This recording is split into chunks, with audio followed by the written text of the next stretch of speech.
Will the heroes of the Marvel Universe be forced to answer for their sins, or will mankind be able to come together and survive the Judgment Day? Well, let's hop into the pages of Judgment Day issue number 3 and find out together, shall we? So then, picking up from where the last issue left off, the holy war between the Eternals and the mutants was briefly brought to a standstill by the creation of a brand new celestial god. Everyone was pretty stoked on this outcome, that is, of course, until the god started acting like, well, a god and decided to pass judgment on all of planet Earth. And not the kind of slap on the wrist judgment either. I'm talking thumbs up means you get to live and thumbs down means you die. Ajax, in classic holy person mode, tries to do everything in her power to decipher the deeper meaning of what the celestial god says. I mean, surely he doesn't mean that he's going to judge everyone equally, right? You know, maybe judge us all individually and then grade us on a curve or something, right? It's not like a celestial god would ever be unfair with their judgment, right? Oh god, celestials are always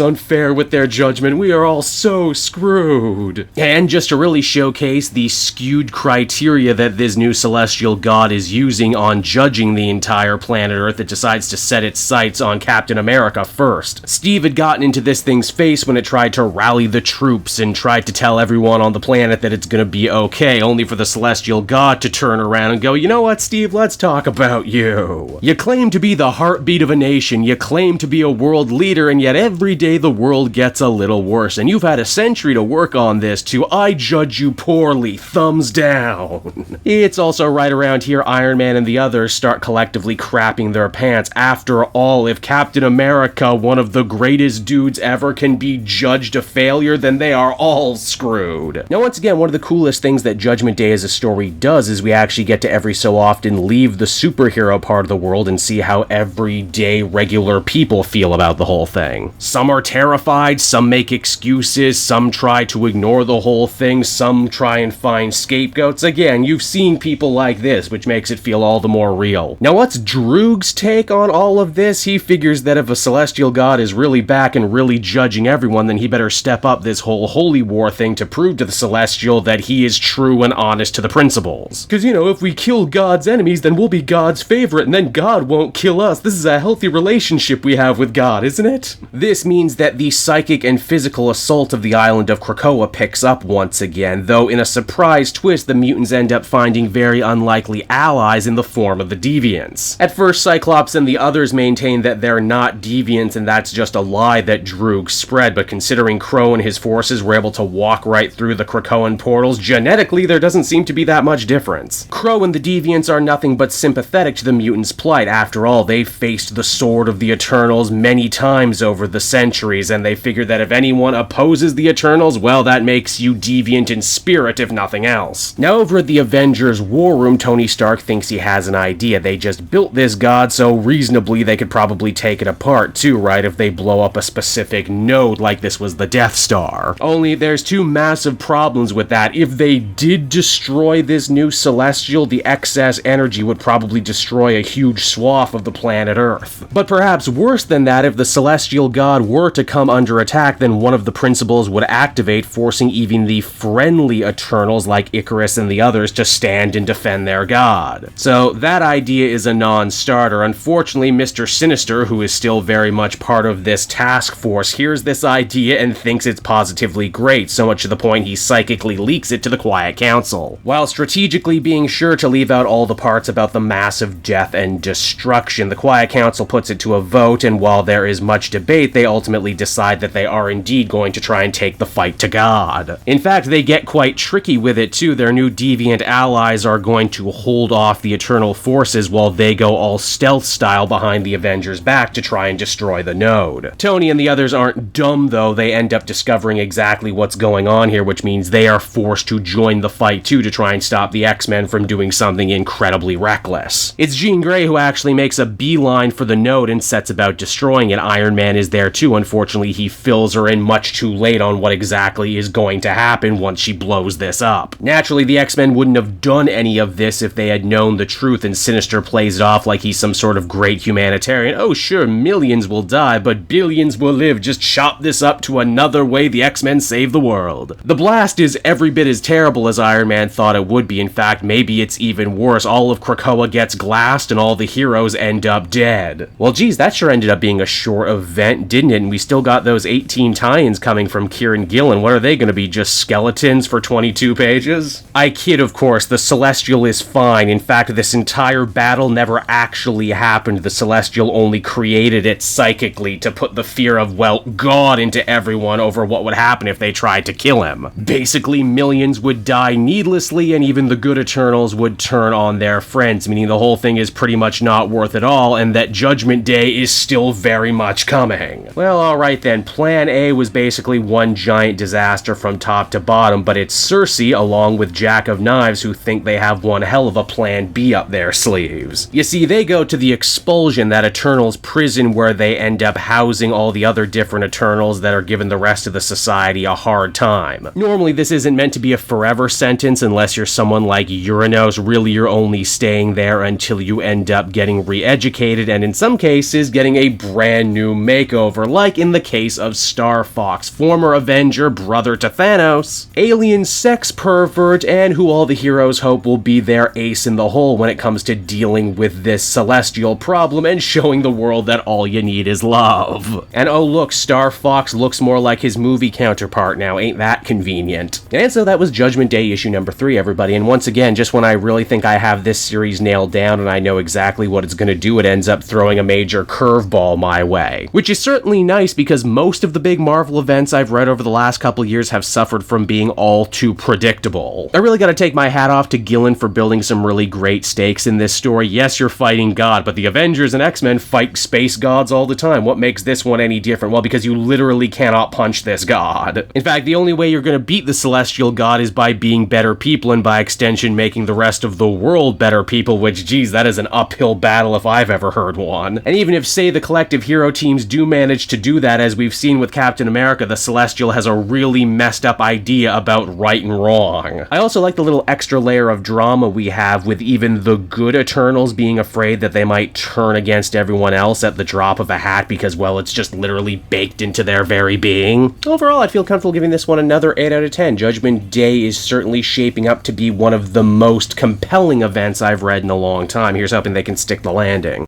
Hey there everyone, Kate Joel again, and I just want to thank you so much for watching to the end of the video. It means a lot to me. And hey, if you enjoyed the book I covered in this issue and want some comics of your own, might I recommend Book Depository? It's my #1 place for shopping for comic book trades. You get a great price, and if you use my link down in the description, you'll actually be helping me out at the same time. You get something, I get something, everybody wins, right? So until next time everyone, I've been Joel, and I will see you in the next video. Bye-bye.